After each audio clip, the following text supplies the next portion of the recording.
Si vous ne connaissez pas mesplaques.fr, il s'agit d'un site qui réalise des plaques d'immatriculation 100% sur mesure. Du simple choix de département jusqu'à la création d'une plaque 100% personnalisée, vous pouvez absolument tout changer. La couleur du fond, la police, la couleur des bords et petits logos. Mesplaques.fr saura satisfaire toutes vos envies, toujours avec une super qualité. Lors de la configuration, le site vous indiquera en temps réel si votre plaque est homologuée ou non, afin de vous éviter un maximum de soucis avec les copains en bleu. Évidemment, je vous ai négocié un code promo de 10% valable sur tout le site, vous trouverez tous les liens dans la description. Les amis, si je vous dis Budapest Rally, qu'est-ce que vous me dites? Joint de culasse! Non, alors ça c'est extrêmement méchant et j'aimerais qu'on ne parle plus jamais de ça, s'il vous plaît. Non, si je vous dis Budapest Rally, normalement vous devez penser à quelque chose d'ahurissant, quelque chose d'inoubliable, quelque chose d'incontrôlable parfois. Pour vous teaser sur notre expérience, voilà donc la vidéo qu'a produit l'équipe du Budapest Rally concernant l'édition 2022, c'est laquelle on a participé. Ces quelques minutes de vidéo devraient vous apprendre ce qu'est le Budapest Rally, et là vous allez avoir envie de regarder la suite de cette vidéo. Donc les amis, c'est parti, installez-vous convenablement, faites chauffer une pizza, faites chauffer un café, je sais pas, faites chauffer quelque chose, mais regardez ça. Budapest, the pearl of the Danube. Some say Bon, pause, vous savez quoi, je vous le mets en accéléré parce que je vous mets le lien pour le voir directement en description.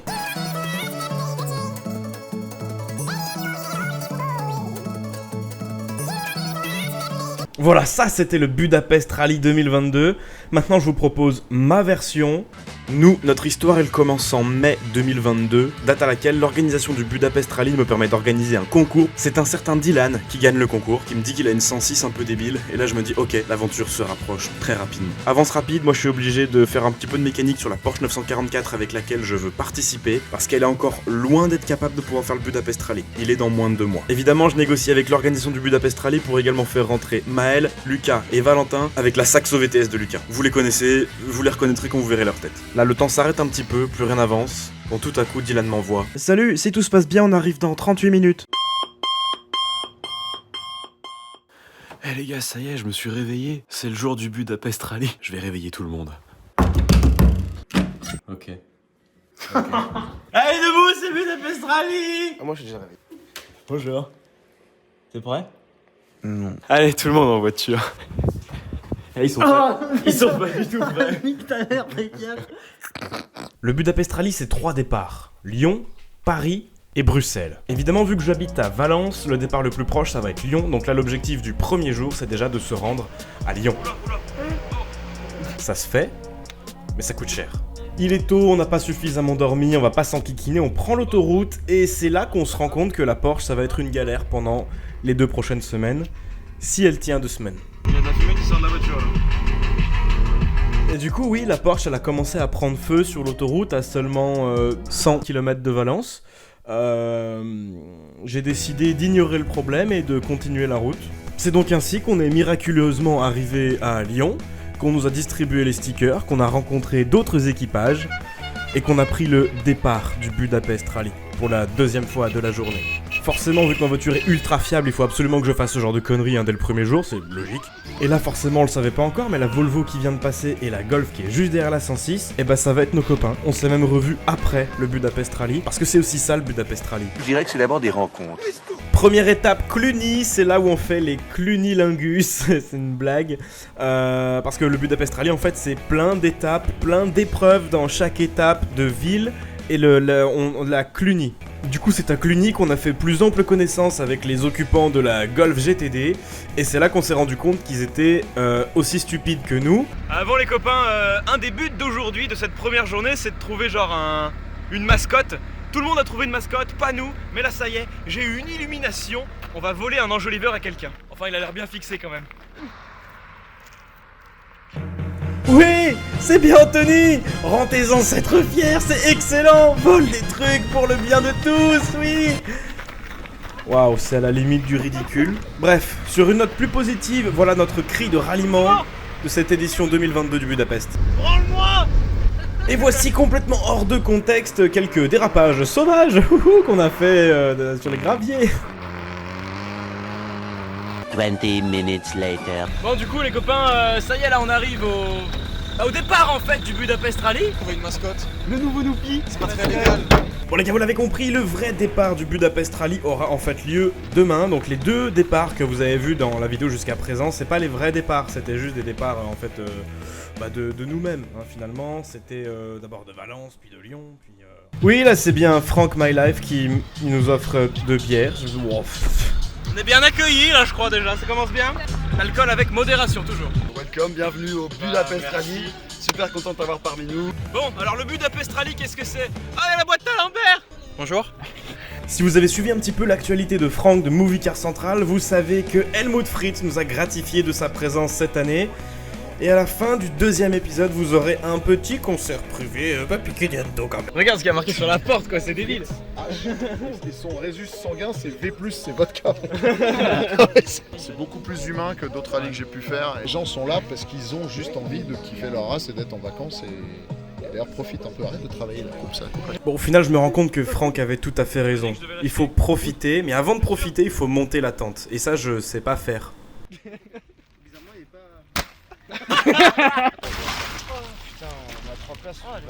Oh, je vous baise.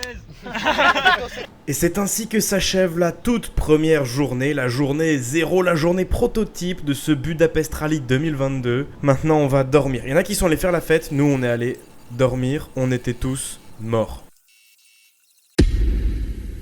Bon, j'avoue qu'hier j'étais fier d'avoir trouvé un enjoliveur, mais là aujourd'hui, non, ça m'emmerde, je vais le mettre sur la case de Franck. Donc il y a vengeance immédiate de ma part. Banane dans la 944, pomme dans la 106. Je posterai ça après le départ pour que vous puissiez pas le prévenir, évidemment. Il y en a beaucoup quand c'est arrivé et que ça a été mis en story qui m'ont dit « Fais attention, ce genre de truc ça peut engendrer des grosses pannes, genre un joint de culasse sur une Porsche 944 au milieu de la Suisse. » J'ai bien regardé sur la vidéo, le diamètre de la banane est largement inférieur à l'échappement et je pense que la banane a été expulsée directement et ça n'a pas fait de panne quelconque. Et nous partons sur les routes pour le premier vrai jour du Budapest Rally. À bord de la Porsche 944 2,5 litres de 1985. D'ailleurs, si vous voulez voir des vidéos à propos de cette voiture-là, il y a toute une playlist qui est disponible sur la chaîne YouTube. Évidemment, elle est disponible en haut à droite, comme d'habitude. Les copains, ça y est, c'est le jour 1. Le jour 1, le jour 1, le vrai jour 1. Nous venons de partir de la région de Nancy. Et là, on se dirige vers la Suisse. Alors, j'avoue qu'on n'a pas regardé le roadbook. L'important, c'est de suivre pour ne pas se perdre. 20 minutes later. Et je me suis rendu compte que ça sentait le liquide de refroidissement. Et effectivement, tout ça, c'est que du liquide. Ça a bien coulé. Donc là, je laisse tourner pour voir si la température descend un petit peu. On est encore en France, hein. Le road trip a pas vraiment commencé. Normalement, là, j'aurais dû me dire que ça sentait mauvais et j'aurais dû questionner la suite du voyage. Je l'ai pas fait. Comme d'hab, je fais rien de ce qu'il faut faire correctement. Et là, on se retrouve à décider entre la France et l'Allemagne. Bah, on va en Allemagne. C'est plus près de la Suisse, non ? On a absolument rien à foutre sur l'autobahn, on n'est même pas censé aller en Allemagne de tout le road trip, on se retrouve sur l'autobahn à faire la course avec un Touareg. Rapidement on se rend compte qu'il faut arrêter de faire la course avec le Touareg parce que la Porsche reprend feu. Voilà, il s'en va le Touareg. Aujourd'hui je pense que la panne c'est à cause du flector d'embrayage. Bon alors les copains, ça y est, je crois qu'on arrive bientôt à la frontière suisse. Et ça pour le coup c'est totalement vrai, pour une fois je me trompe pas. Alors il faut aller payer la vignette suisse, la mettre sur la voiture et après on peut rentrer en Suisse. Pour la vignette s'il vous plaît. Eh oui, c'est 40 balles pour rentrer dans le pays, ça fait un peu cher, mais bon, au moins, tu te perds pas et tu suis les grandes routes, c'est facile. 20 minutes. On prend une route, on roule, tout se passe nickel.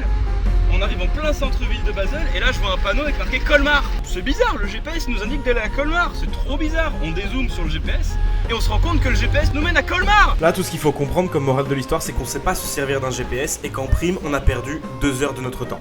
Mais c'est pas grave. 2,60€ le litre d'essence les gars, non mais... Là, Anthony, il est pas content parce qu'il vient de gaspiller 90 € dans un pays qu'il connaît pas et qu'il apprécie pas vraiment. Enfin, apparemment. Ensuite, la tâche elle est simple. On doit dormir le soir juste à côté du col de Stelvio, dans les montagnes suisses, juste à côté de l'Italie. Je sais pas pourquoi, on se retrouve au Liechtenstein. Rien à voir. Le parking est vide, les rues sont vides. Je ne comprends pas ce pays. Qu'est-ce qu'ils font? De quoi ils vivent? Je ne comprends pas. Je ne comprends pas. Qu'est-ce que c'est ce pays? Je ne bite rien. La banque du Liechtenstein, vide, rien. Alors ma conclusion à propos de ce petit pays, c'est que je n'ai toujours pas compris Regardez.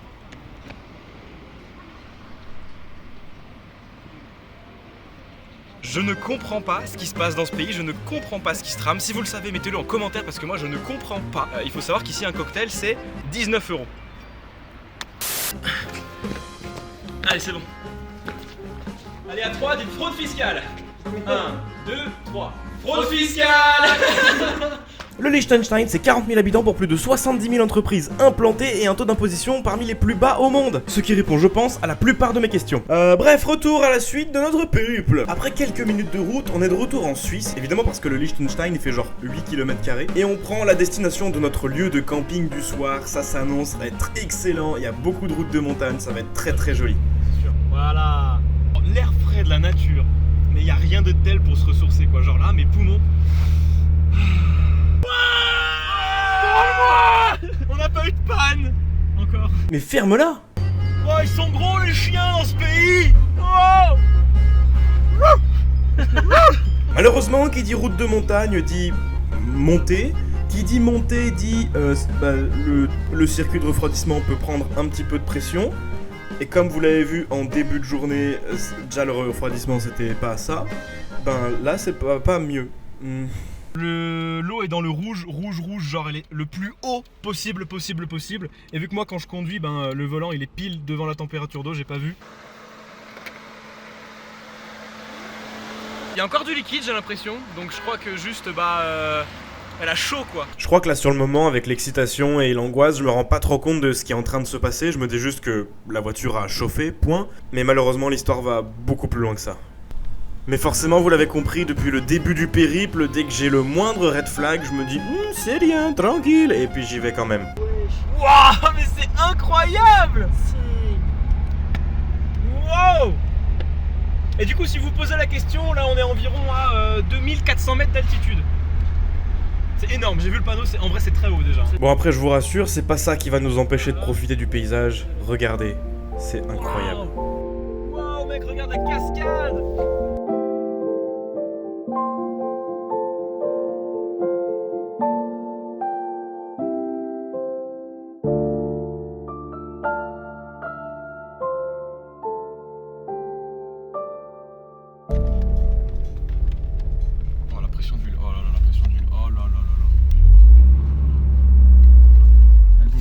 Elle sait joindre que à 100%. Elle bouffe de l'huile, elle bouffe de l'eau.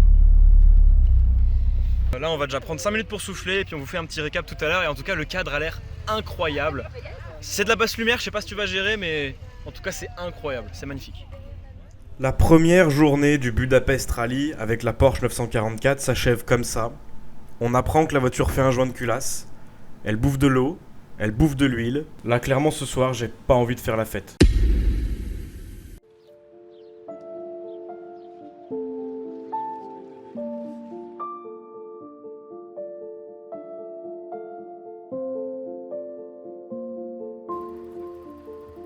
Après une bonne nuit de sommeil, c'est faux. Et une fois que je suis bien reposé, on repart l'esprit un peu plus léger avec quelques idées en tête pour essayer de sauver la voiture.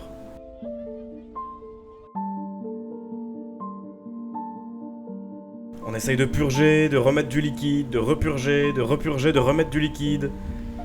Bon, ça marche pas bien. On a dû faire 100 mètres depuis qu'on a quitté le camping et on entend ça glougloute, la joint de culasse, c'est fini là.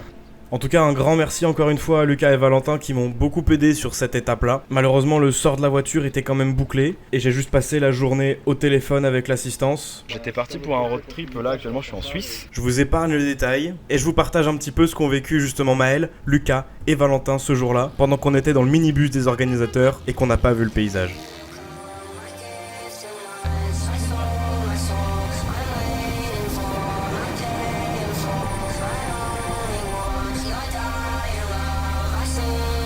Qui avait préféré, si c'est la bite d'un mec, en mode elle est dégueulasse, elle est horrible.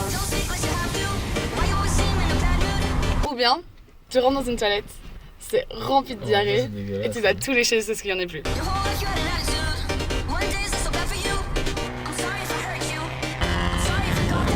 Ah, je sais pas, j'en sais rien, les deux c'est affreux hein. Moi je prends la...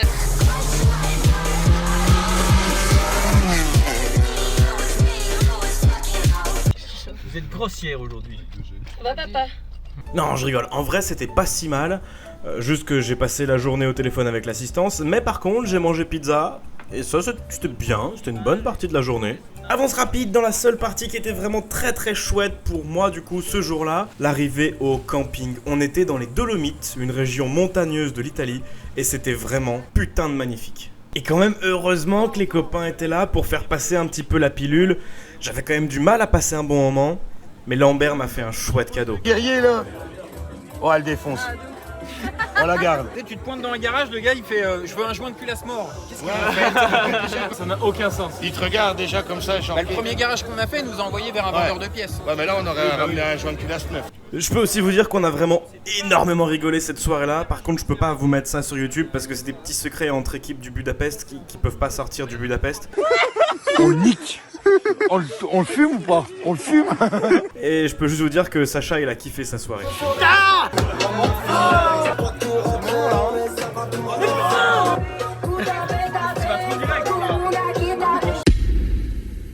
Clairement, le but du jour 4 pour moi, c'est d'essayer d'avoir le garage qui a rapatrié le véhicule, d'avoir l'assurance. Et c'est là qu'on a commencé à passer vraiment beaucoup de temps avec Manu et Thomas qui nous ont offert hospitalité à l'intérieur de leur Audi Quattro.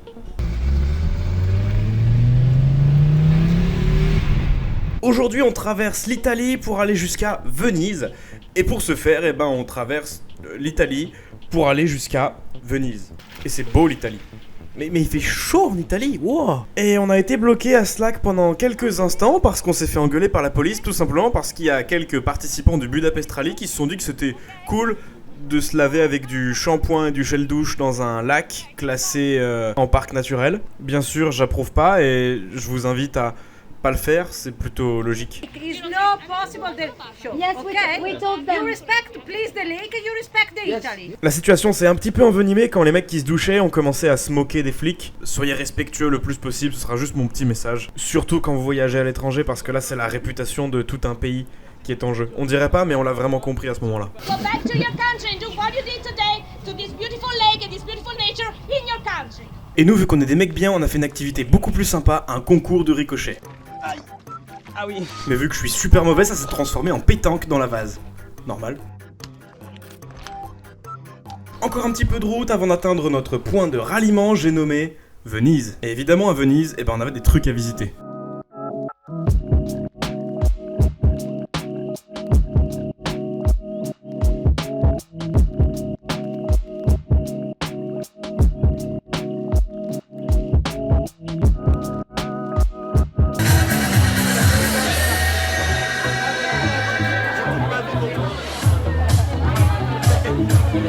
Et cette journée s'arrête aussi brutalement que ce qu'elle a commencé, et dans le prochain épisode, vous allez vraiment comprendre ce qui m'est arrivé avec la Porsche et comment j'ai réussi à m'en dépêtrer.